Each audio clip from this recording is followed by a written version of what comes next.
The night was silent, but inside, a small hut at the edge of the village, a girl barely 12 years old clutched her swollen belly, her tiny fingers trembling as she gasped in pain, biting her lip to stop herself from crying out.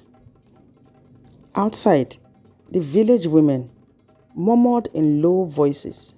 Some refused to look at the hut. Others shook their heads. "This is unnatural," they whispered. "A child giving birth?"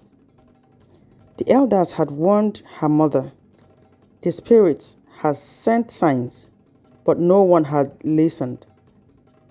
And now, something terrible was about to happen.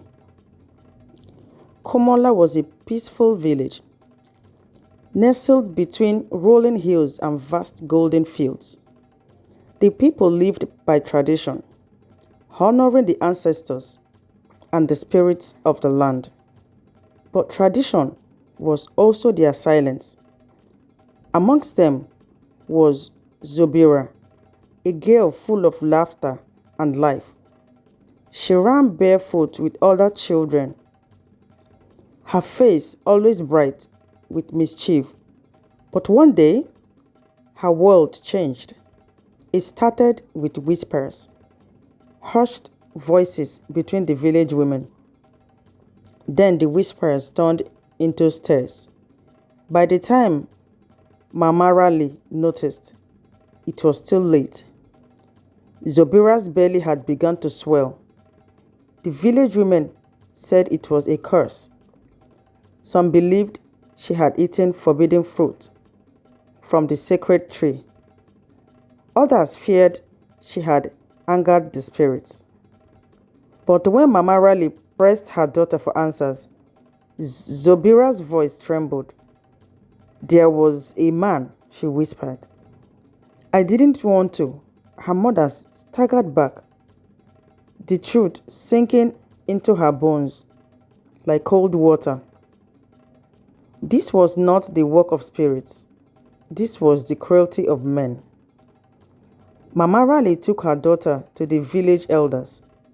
They sat beneath the ancient baobab tree, their faces shadowed by flickering torches.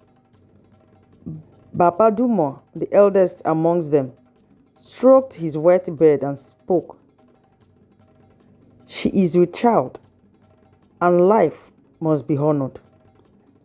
"But she is a child herself," Mama Raleigh pleaded. The elders did not answer.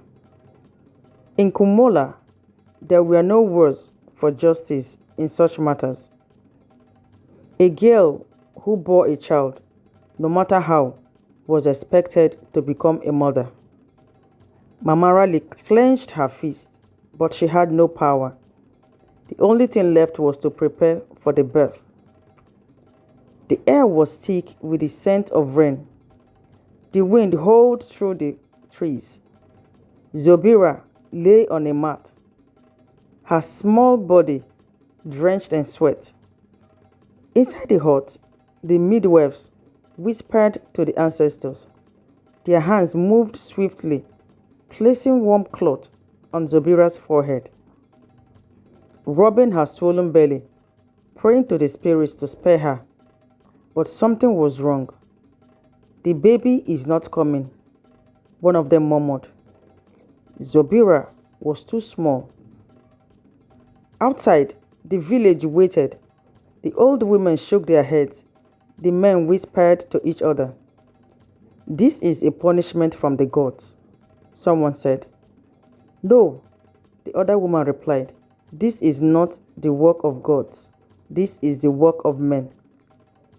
Inside the hut, Zobira screamed. Her small body twisted in pain, her fingers digging into the earth. Mama Raleigh held her hand, tears streaming down her face. "My child, hold on." But Zobira's breath was shallow. The pain was swallowing her whole. Suddenly, the door cracked open. An old woman stood there. No one knew her name. No one knew where she came from. "Let me see the child," she said. The old woman stepped forward, her eyes deep and knowing. She knelt beside Zobira and touched her belly. She muttered something, words older than the village itself. Then she looked up at Mama Raleigh. She would not live through this.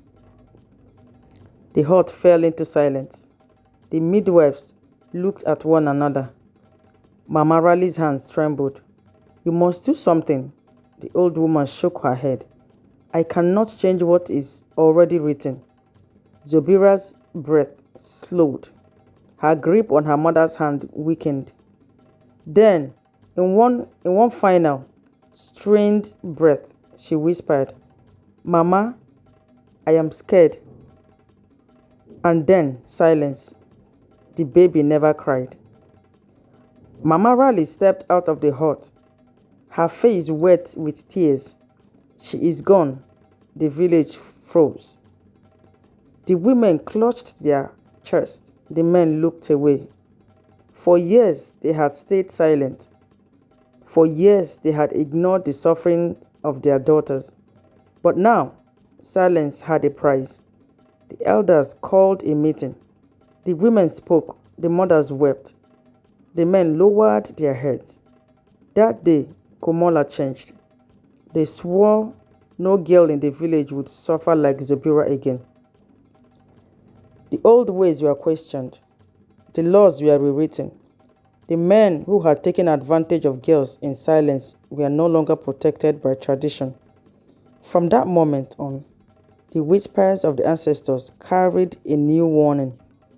A village that does not protect its daughters is cursed to bury them. This is not just a story. Even today, in many places, girls like Zobira still exist. Some are heard, some are not.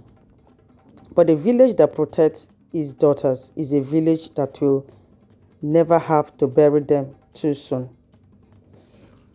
This is the end of the story. I hope you guys enjoyed this story.